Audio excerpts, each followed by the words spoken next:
வணக்கம் அம்மா. உங்களுக்கு மீண்டும் ஒரு நல்ல கதையோடு வந்துட்டேன். கோடை விடுமுறையில் நீங்கள் ரொம்ப ஜாலியாக இருப்பீங்க. அந்த ஜாலியோட அம்மாவுடைய கதையும் கேட்டு ஜாலியாக இருங்க, சரியா? இப்போது சிபி சக்கரவர்த்தி அப்படிங்கிற அரசரை பற்றி நான் கதை சொல்ல போகிறேன். சக்கரவர்த்தினா என்ன தெரியுமா? சக்கரவர்த்தி அப்படின்னா பல வெற்றிகளை அடைஞ்சவங்கன்னு பேர். ரொம்ப தைரியசாலி, கடவுள் பக்தி, நல்ல குணங்கள், இந்த மாதிரிலாம் உள்ளவங்க. தோல்வியவே அவங்க சந்திக்காதவங்க, அவங்கள தான் சக்கரவர்த்தி அப்படிம்பாங்க. அக்கம் பக்கத்தில் எல்லாரையும் ஜெயிச்சு பல வெற்றிகளை குமிச்சவங்க தான் சக்கரவர்த்தி.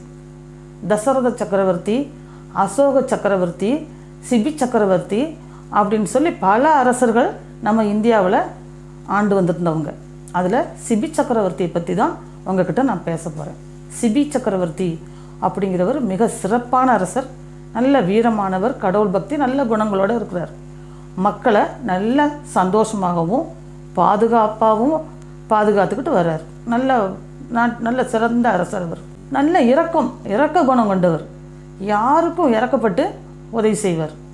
எந்த ஒரு வழக்கு வந்தாலும் அதையும் சிறப்பாக தீர்ப்பு சொல்லக்கூடியவர் சிபி சக்கரவர்த்தி. நல்ல குணமானவர்.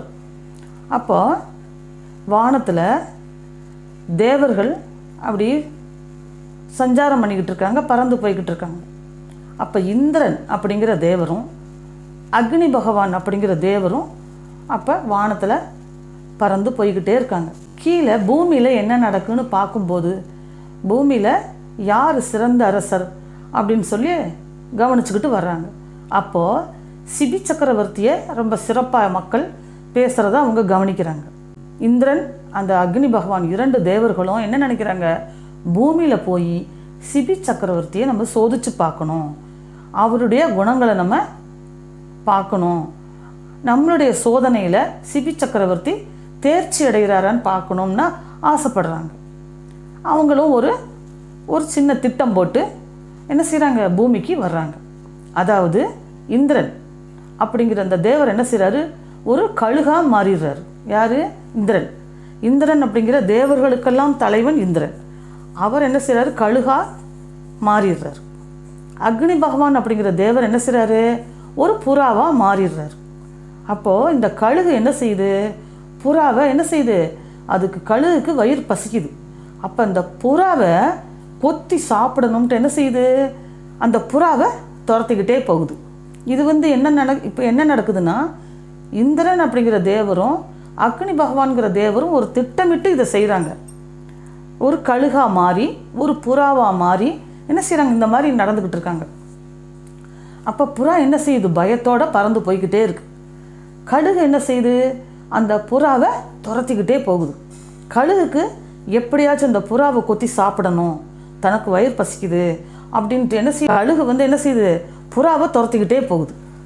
புறா என்ன செய்யுது? பயத்தில் அங்கே பறந்து கடைசியாக சிபி சக்கரவர்த்தி அவருடைய அரண்மனைக்குள்ளே பறந்துடுது. சிபி சக்கரவர்த்தி என்ன பண்ணுறாரு? அரண்மனையில் அரசபை வேலைகளையெல்லாம் முடிச்சுட்டு அரண்மனைக்குள்ளே ஒரு தோட்டத்தில் ஒரு தளபதி, அமைச்சர்கள், இப்படி தெரிஞ்சவங்க முக்கியமானவங்களோட அவர் ஆலோசனையாக சும்மா பேசிக்கிட்டு இருக்கார். தோட்டத்து பக்கம் உட்காந்து பேசிக்கிட்டு இருக்கார். பேசிகிட்டு இருக்கும்போது இந்த புறா என்ன செய்யுது?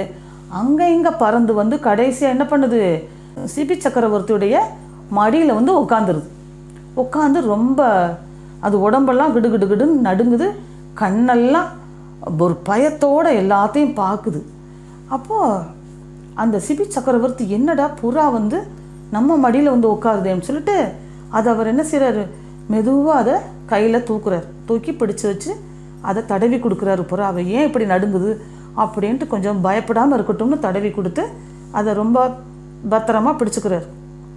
அப்போது அந்த புறாவை இப்படி கையில் வச்சுக்கிட்டு இருக்கும்போதே ஒரு கொஞ்ச நேரத்தில், ஒரு 5-10 நிமிஷத்தில் கழுகு பறந்து என்ன செய்யுது? ஒரு பக்கத்தில் சிபி சக்கரவர்த்தி இவங்கெல்லாம் பக்கத்தில் தளபதி, அமைச்சர்கள் உட்காந்துருக்காங்க இல்லையா, கொஞ்சம் தூரத்தில் ஒரு நாற்காலி இருக்காங்க. அதில் உட்காந்துருது கழுகு. கழுகு உட்காந்துருது. அந்த கழுகு சொல்லுது, அது பேசுது.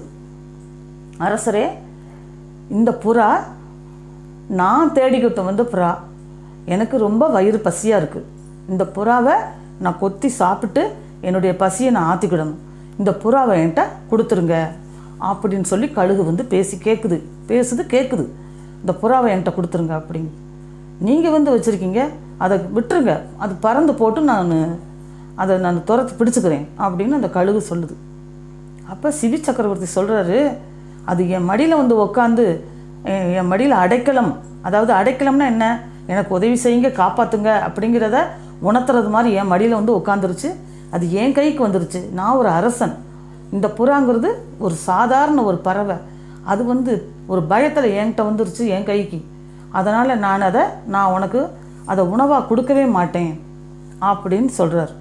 அப்போ கழுகு என்ன சொல்லுது, நீங்கள் பண்ணுறது நியாயமே இல்லை, நான் வயிற்று பசியோடு இருக்கேன், அந்த புறாவை துரத்திக்கிட்டு வந்தே அது இங்கே வந்துருச்சு, அதை என்கிட்ட கொடுத்துருங்க அப்படின்னு கழுகு திருப்பி அதையே சொல்லுது.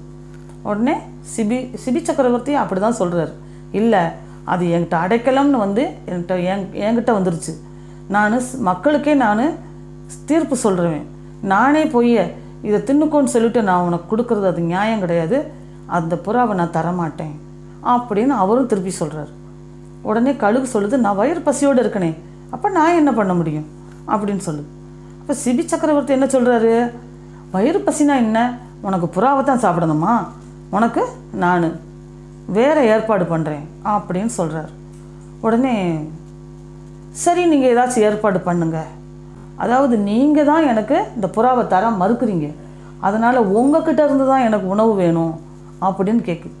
நான் சாப்பிடக்கூடிய மாமிசம் எனக்கு உங்ககிட்ட இருந்து தான் எனக்கு வேணும், நீங்கள் தானே புறாவை தரமாட்டேங்கிறீங்க அப்படின்னு சொல்லி கழுகு கேட்குது. உடனே சிபி சக்கரவர்த்தி ஒன்றுமே யோசிக்கலை, சரி உனக்கு தேவை உணவு தானே, நான் தர்றேன்.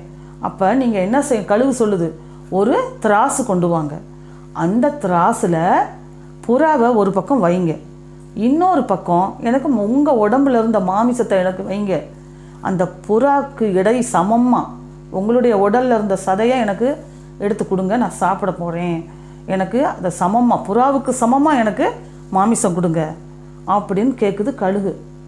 இவர் ஒன்றுமே யோசிக்கலை. அவருக்கு யோசனையில் என்ன, அந்த புறாவை காப்பாற்றணும், அந்த புறாவை காப்பாற்றணுமே அப்படிங்கிற அந்த ஒரே எண்ணத்தில் அவர் சரி அப்படின்னு சொல்லிடுறார். அவர் அரசர் தானே, உடனே பெரிய திராசை கொண்டு வாங்க அப்படிங்கிறார். உடனே என்ன செய்கிறாங்க, திராசை கொண்டு வர்றாங்க. அந்த திராசில் ஒரு பக்கத்தில் படிக்கல்லுக்கு பக்கத்தில் படிக்கல் வைப்பாங்கல்ல, அதுக்கு பதிலாக புறாவை வைக்கிறாங்க.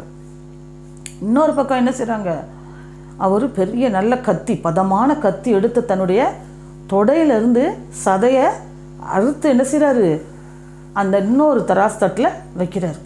ரத்தமாக ஒழுகுது. ஆனாலும் அவர் சிபி சக்கரவர்த்தி அதெல்லாம் நினைக்கல. அந்த புறா வந்து தட்டு உயரத்தில் இருக்குது, அந்த பக்க தட்டு கீழேயே இருக்குது, சமமாக வரணும்ல.